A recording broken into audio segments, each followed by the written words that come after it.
Yeah, yummy. Sabi ni Bo. Ano magkaiba? Yummy. Dimple. Dimple. Apple. Ay, apple. Ano ba? Ano ba talaga? Parehas din yung tinatawag sa akin. Dimple apple eh. Pareho lang ba yun? Dimple apple. Grabe, apple na, dimple pa. Mango float. Ito yung flavor. Ay. Milk tea. Ilagay mo dyan. Teka lang, hindi na ko sa plastic. Okay na yan, okay na yan.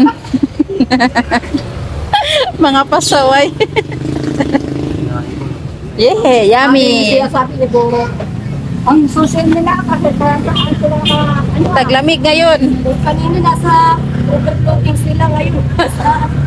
Bundok. Ah, kunin nila. Gusto niyo color green na straw? Okay no? Parehas sila. Eh, hey.